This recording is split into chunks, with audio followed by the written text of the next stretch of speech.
Hi, I'm Tony. Hi, I'm Kristen. Hi, I'm Darian. And we are The Professors of Science. Today's topic, Cells There are two main types of cells that we know about. prokaryotes. and eukaryotes. Eukaryotes have a nucleus and prokaryotes don't. But we're only talking about eukaryotes today. So, down to business. Technically there are 4 subgroups of eukaryotes. Plant, animal, protists, and fungus. But the only ones you really need to know about right now are plant and animal cells. Today we're going to teach you about some of these parts of the eukaryotic plant and animal cell. These parts are called organelles. Think of them as mini organs. Let's start with the nucleus, shall we? Nucleus. The nucleus is basically the brain of the cell. It directs the cell's activities.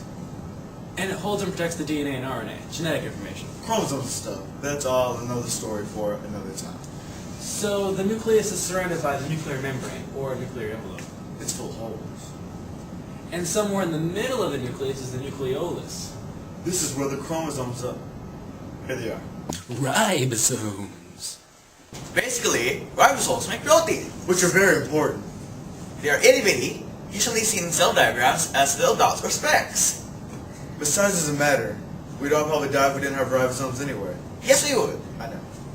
Anyway, you'll find ribosomes floating around the cytosol, here, there, and around. Cytosol is the clear gel that all the organelles float around in. It's basically made up of water and nutrients of the cell. Whenever you hear cytoplasm, it is referring collectively to the cytosol and all the organelles floating around in it. Thank you, Tony.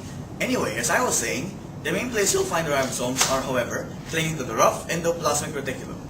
Rough endoplasmic reticulum. There is also a smooth endoplasmic reticulum. Smooth endoplasmic reticulum. They are both a membrane network involved in the making, modifying, and transporting materials for the cell. Materials being proteins and other molecules and whatnot. The main difference between the rough ER and the smooth ER is basically just that the rough ER is coated with ribosomes, so it looks rough.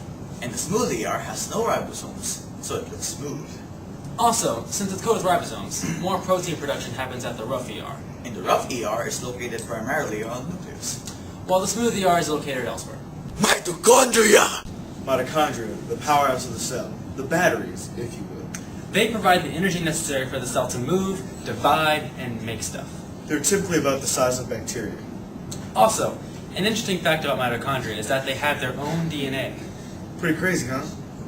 Golgi apparatus. The Golgi apparatus is like the cell's post office. Here proteins and other macromolecules are packaged and labeled and sent off for transport proteins to deliver around the cell. You have mail. Next.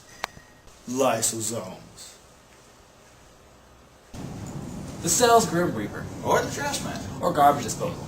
Anyway, when proteins or organelles are no longer useful, they're sent to the lysosomes. Where they get dissolved. Next. Vacuole. In a nutshell, vacuoles are pretty much the storage areas for the cell. They store water and nutrients and junk like that.